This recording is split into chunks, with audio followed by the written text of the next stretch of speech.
Isaac Schwartzalpt, né? Eu tenho 38 anos, sou consultor de gestão de projetos e riscos e administrador, e eu faço essas análises da Covid-19, comecei a fazer elas para o meu próprio entendimento, né? E daí percebi que eu poderia ajudar mais pessoas ao compartilhar elas nas redes sociais, né? O que tu usa para fazer essas análises? Eu uso o Power BI, que é um aplicativo de business intelligence, né? Que usa para ele transforma os dados, né? A base de dados que eu coleto de vários sites, vários fontes de dados do governo, nos gráficos, né? Para a gente conseguir enxergar melhor aqueles dados. E o grande segredo dessas ferramentas é que tu tem que entender o que os dados estão te apresentando, né? É como se fosse um storytelling, a gente chama de data storytelling. É para entender o que aqueles dados querem dizer, né? Então, eu busco os dados, por exemplo, no site do Ministério da Saúde, eu busco nas secretarias da saúde de cada cidade que eu analiso, junto tudo isso num dataset, que a gente chama, que é um banco de dados, né?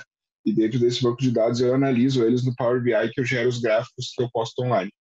Tu fizeste um levantamento para essa segunda-feira. O que tu constatou?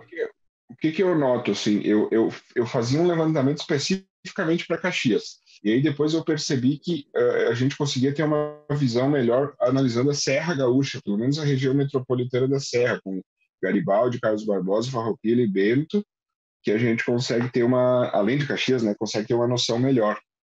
E aí o que eu percebi? Eu percebi que isso não só aqui, mas aqui também, a gente tem ali aproximadamente 14 dias depois da abertura de comércio ou aumento de tráfego de pessoas por qualquer que seja o motivo, a gente tem um aumento assim, considerável na taxa de crescimento do vírus, porque a taxa de crescimento do contágio é justamente aquilo que a gente tem que analisar para saber se está dando efeito às nossas medidas de contenção, se a gente está conseguindo dar um fôlego para o sistema de saúde ou não, que é simplesmente pegar o dia que a gente tem, por exemplo, hoje eu tive 10 casos, amanhã eu tive 15, opa, cresceu 50%. Essa taxa de crescimento ela tem que baixar. E a taxa de crescimento em todos os países, em todos os locais, quando tu deixa o vírus meio solto, assim, não se preocupe, é o que acontece no começo, ela vem em 25%, 30% ao dia, em média, né? Aí, quando tu faz as medidas de contenção, isso aconteceu em todos os locais, ela cai para os seus 3%, 2%, e aí as pessoas vão se contaminando devagar e vai dando tempo para o sistema de saúde tratar elas. Aqui na Serra Gaúcha, principalmente Caxias, eu notei um aumento na taxa de crescimento bem a partir dos 14 dias ali, 13, 14 dias de quando teve a abertura do comércio, que foi dia 17 de abril. Quando tu soma 14 dias, dá ali 1º de maio, e aí a gente teve ali naquela época ali, 30 de abril, 1º de maio, a gente começou a ter um crescimento muito grande, tanto em Garibaldi, Bento, Carlos Barbosa. Aí Caxias teve também um crescimento, não tão grande que nem Bento, né? E Garibaldi, Farroupilha, e é uma coisa boa isso, mas teve um crescimento. Ou seja, se eu analisar os últimos 10, 12 dias, está em tendência de crescimento e não tendência de queda, que nem está Porto Alegre, por exemplo, que não abriu nada, né? Que continua fechado. Então, para essa semana, eu imagino que se continuar assim, a gente vai começar a ver um aumento no número de casos, só que não tão grande quanto os 25% iniciais, por causa que a gente agora tá ligado que tem um vírus, tem a lei do uso de máscaras, que agora é obrigatório, tem medidas de higiene, ainda tem vários poréns que as pessoas não podem voltar. Então, eu imagino que tenha um crescimento, mas não tão alto. Até porque o combustível, entre aspas, né, desse vírus são pessoas. Então, pessoas entrando em contato com pessoas, sempre vai ter, infelizmente, 1 ou 2 que não vão se cuidar, né? O que dá para se esperar desse mês de maio? Se mantiver assim, dessa forma, a gente pode ter um crescimento mais desenfreado, sabe? Pelo que eu estou vendo. Porque eu estou vendo que é em todos os locais, sabe? Seja qualquer país, seja a cultura do país, seja cidade, seja Brasil, temperatura alta, frio, isso não muda a correlação. Quando tu bota pessoas em contato umas com as outras e aumenta o número de pessoas em contato umas com as outras, a gente tem taxa de crescimento. Um exemplo disso que eu que eu posso dizer, que inclusive se aplica para a Maio, que é a tua pergunta, Singapura, por exemplo, aconteceu isso. Singapura tentou ir mais normal, tentou cuidar a educação das pessoas, usando máscara, usando tudo. Eles ficaram numa taxa de crescimento constante, mas não tão alta, até que aconteceu alguma coisa e a curva deu um salto para cima. Assim, em vez de ir para a diagonal, ela foi reto para cima e tiveram que fechar tudo. A mesma coisa aconteceu com o Japão, por exemplo, também. E todos os locais que estão tentando abrir sem ter garantia de que dentro daquela localidade não tem mais o vírus, acaba subindo. Um exemplo disso é ilhas, né? Por exemplo, a ilha de Malta, né, no sul da Itália, a Nova Zelândia. Eles lá, talvez por serem ilhas, né, e conseguir controlar as fronteiras de forma mais fácil, eles conseguem curar todo mundo que tem o vírus e não vem mais ninguém de fora, então eles efetivamente eliminam, aí a taxa de transmissão cai a zero, e aí eles reabrem e não tem um crescimento.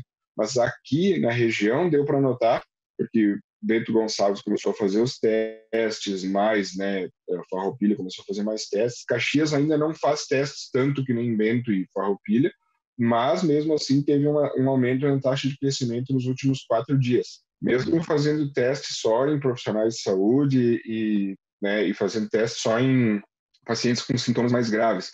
Então eu imagino que com essa conjunção a gente ainda tenha o vírus por aí. Como vai aumentar o tráfego de pessoas, eu acredito que nós temos uma chance de dar um crescimento no contágio. A única coisa é ver se esse crescimento vai ser o suficiente ou não para esgotar o sistema de saúde, né? Que a gente está hoje com 80%, se eu não me engano, dos leitos ocupados no SUS e 56 ou 60 ocupados no privado. É uma linha muito tênue, né? Para começar a botar pessoas no sistema de saúde. Você está em isolamento, Isaac? Tô em isolamento desde o final de março. Ali eu já comecei a trabalhar em home office no dia 16 de março. Dali para frente, eu saí uma vez, foi logo ali, dia 24 de março, que o meu avô faleceu. Ele tinha 92 anos, viveu uma vida plena, maravilhosa, mas ele acabou tendo um mal súbito, faleceu. Daí eu fui no velório dele, no dia 24, e do dia 24 para cá eu não sei mais o que é sair de casa. 24 de março, né? Sim, já está há bastante tempo em isolamento. Uhum. Isaac, esses dados que você tem levantado estão sendo utilizados pelas instituições públicas, talvez, em algum lugar? Não. A única coisa que entrou em contato comigo foi mais a imprensa mesmo, né? Jornais, matérias de jornais para analisar, para pedir minha opinião sobre as análises. Não teve ninguém, assim, prefeitura ou algum órgão específico que está olhando essas análises. A única coisa que eu mesmo faço é quando eu noto alguma discrepância em algum número, já que eu estou todo dia em cima, eu entro em contato com a prefeitura, com a Secretaria da Saúde e tiro a dúvida, né? E vejo isso e eles me atendem sempre super bem. Mas eu nunca colaborei com nenhum órgão ainda. Então, como um consultor de gestão e projetos de risco, tu já tinha pensado que iria estar analisando algo tão presente na vida das pessoas como está sendo no mundo inteiro o Covid-19? Pois é, não tinha mesmo.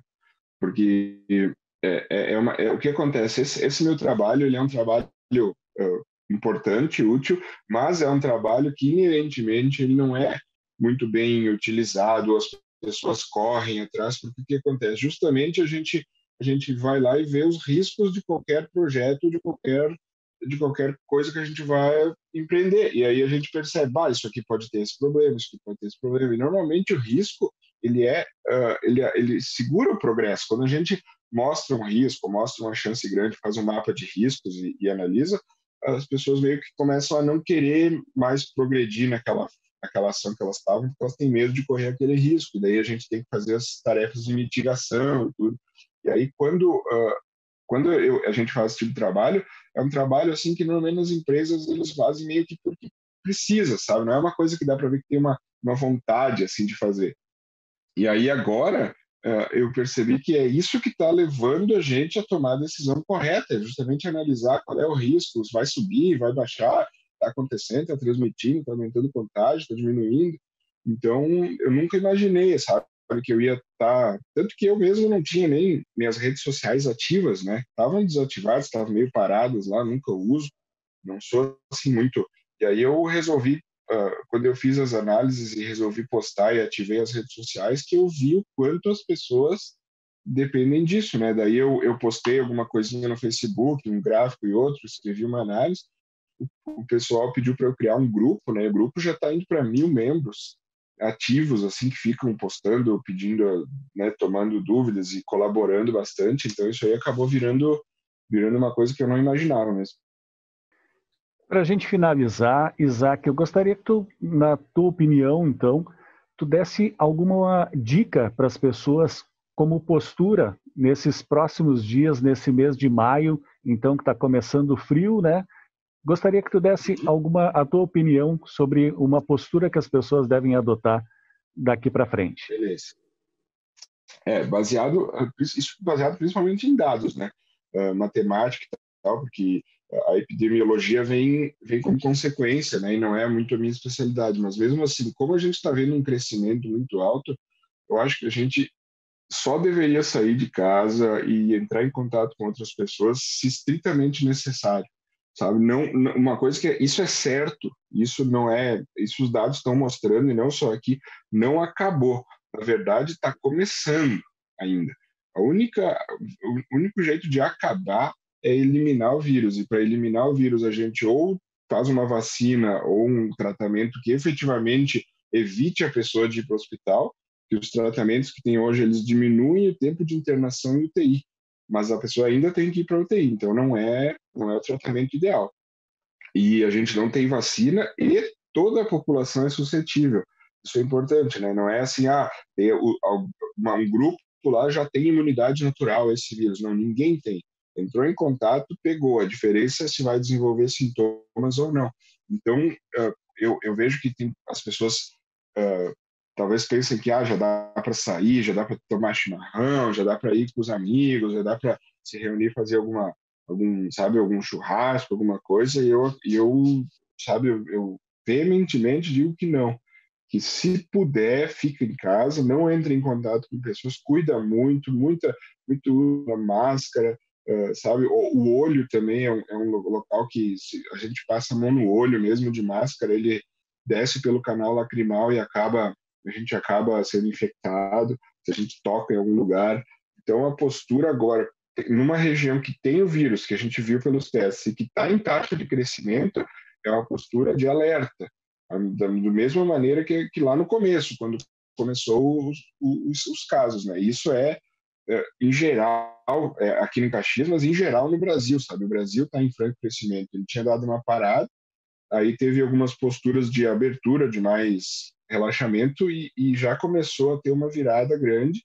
E em matéria de contágio, o Brasil já é a maior taxa de contágio do mundo hoje, né? Então, a gente não pode deixar a postura do país inteiro acabar caindo aqui e a gente também começar a aumentar muito a taxa de contágio.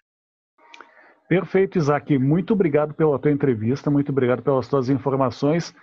Saúde e até uma próxima. Valeu, brigadão. Saúde para vocês também. Obrigado, um abraço. Abraço, tchau, tchau.